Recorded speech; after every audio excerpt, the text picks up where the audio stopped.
दोस्तों नमस्कार। क्या होना चाहिए था, हमें लगता है आज राकेश टिकैत को सबसे पहले सुन लीजिए। देखो, बजट दिल्ली के कागजों में उनको ठीक लगता होगा, लेकिन ग्रामीण पृष्ठभूमि पे ठीक नहीं है। इसका ज्यादा लाभ किसानों को नहीं होगा, कंपनियों को जरूर लाभ होगा। जो ऑर्गेनिक और नेचुरल फार्मिंग की बात करिए, वो भी कोई न कोई एनजीओ, कंपनी, कोई संस्था वो इसको लेगी और वो कहेगी कि हम इतने किसानों को खेती करने सिखाएंगे ऑर्गेनिक। यह आएगा, उस पर पैसा चला जाएगा। वो इसका ये देखना कि किस मद में पैसा जाएगा।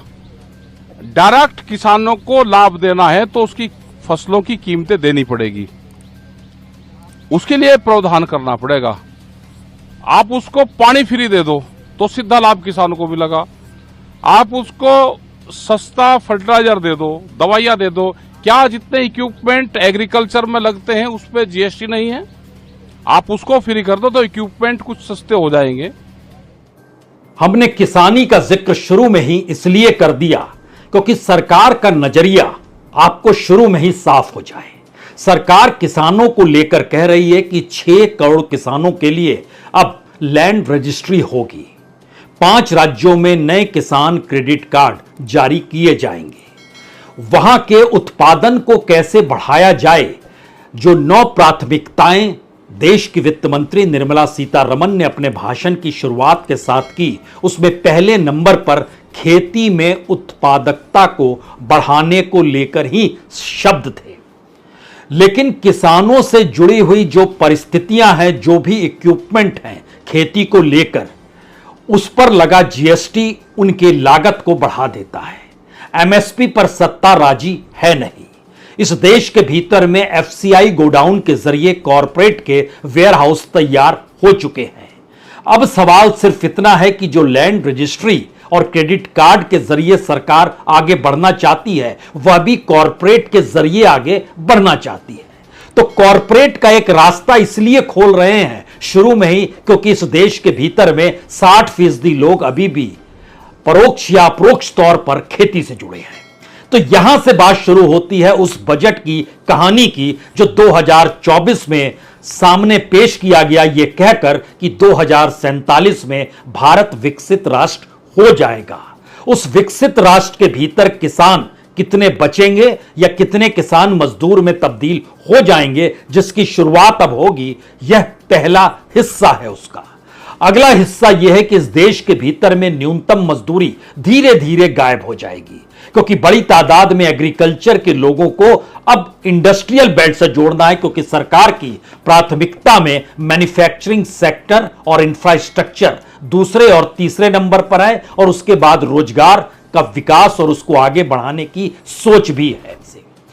इसको समझने के लिए हमें लगता है कि जो लॉन्ग टर्म कैपिटल गेन है, वह 2004 में पहली बार जब मनमोहन सिंह की सरकार आई तो उन्होंने उससे मुक्ति दिला दी।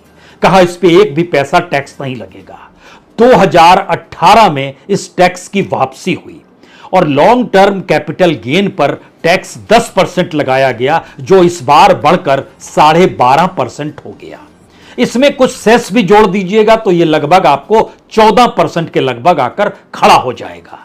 यानी जो सोच रहे थे कि शेयर बाजार में 1 साल से ज्यादा का पैसा लगाएंगे और उससे जो मुनाफा होगा उसमें से अब 14.5% तो सरकार उस मुनाफे में से ले जाएगी, और उससे पहले जो आप पैसा लगा रहे होंगे उसमें वो टैक्स ले चुकी होगी।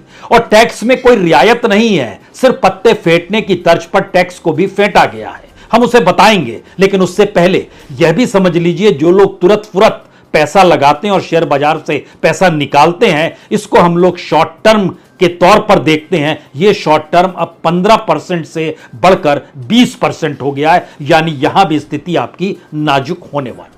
तो ऐसे में शेयर बाजार भी चंद हाथों में सिमट जाए, यानी सेबी जो अपने तौर पर रिफॉर्म कर रहा है, वो चाहता है कि कुछ ही हाथों में अब शेयर बाजार की लगाम भी रहे और वो बड़े बड़े प्लेयर हों।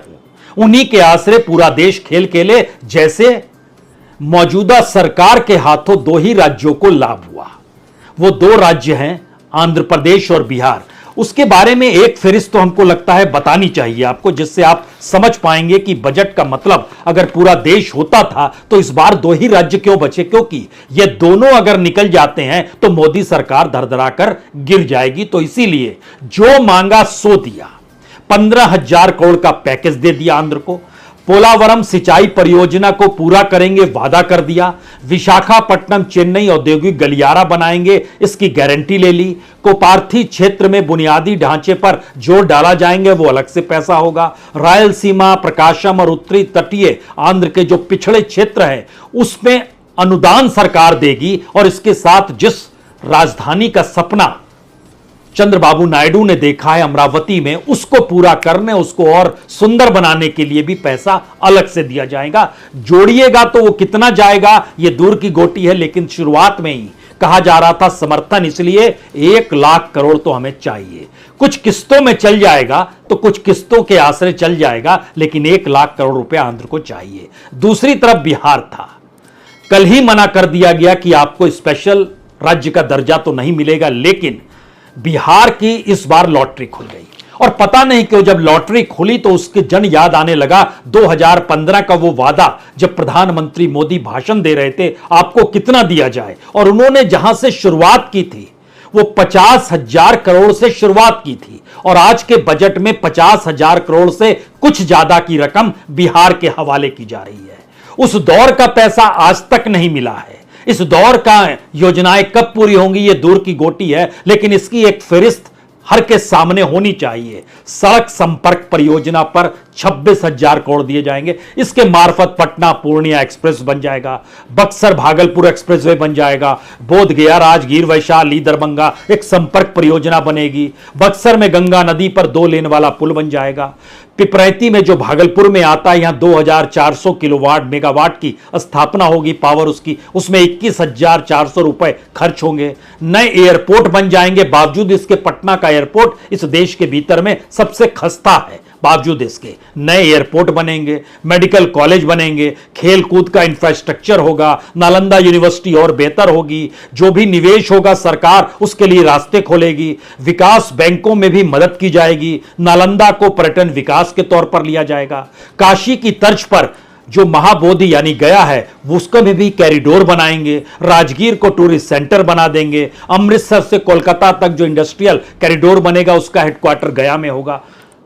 गिनते चले जाइए, निकलते चले जाइए, और इन सब के बीच वो तमाम राज्य रोना रो रहे हैं हमारे पास कुछ क्यों नहीं आया।